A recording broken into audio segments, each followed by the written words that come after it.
estaba.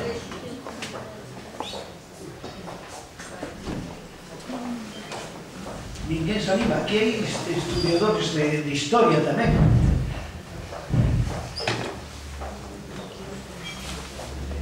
Podías contarnos, por exemplo, algo moi importante, a xente sabe moi pouco desto, que todo o mundo quere que a Idade Media foi unha época totalmente negativa para o mundo.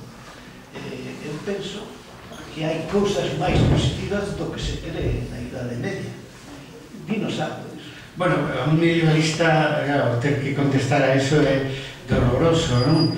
Porque é un simple estereotipo que tuvo a súa razón de ser justamente na época esta na que estamos falando, a finais do século XV, principio do século XVI, co Renacemento, co humanismo, que querían volver á antigüedade clásica, etc.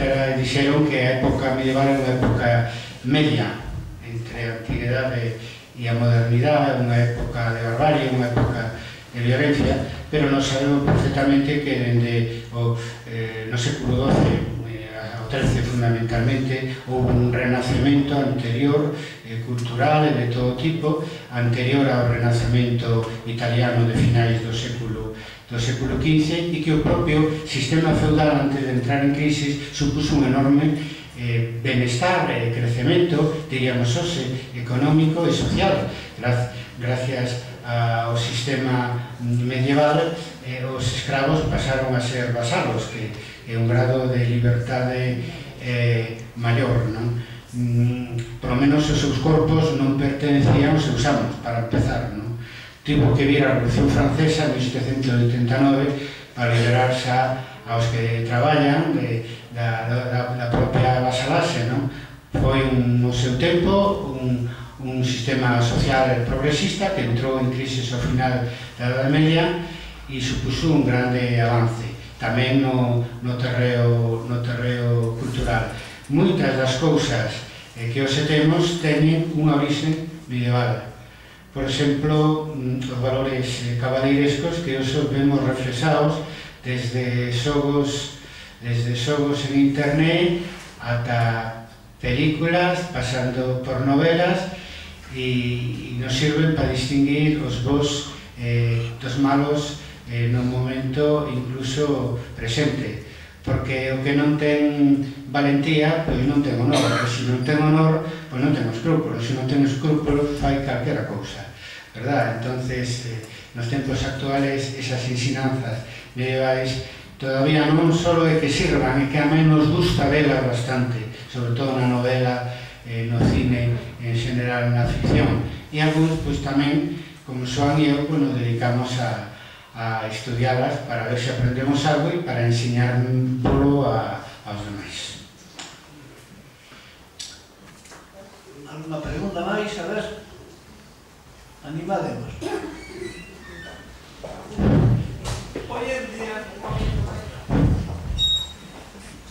día en nuestra ciudad queda algún rastro de esa historia que nos acabas de contar. Bueno, o rastro máis importante é a Casa dos Pazos de Figueroa, que fixeron Diego e a súa muller, e a Casa da Lao, que son desa época, de finais do século XV, principios do XVI, nos arredores de Vigo, que eran naturalmente igrexas románicas estupendas, e a igrexa principal de Vigo na época medieval, pois quedan algunhas pezas en museos, fundamentalmente, non? É dicir, non hai moito que quede comparado con outras vilas mesmo de Galicia. Bueno, a parte das cantigas, non? Entón, o que quede físicamente, non?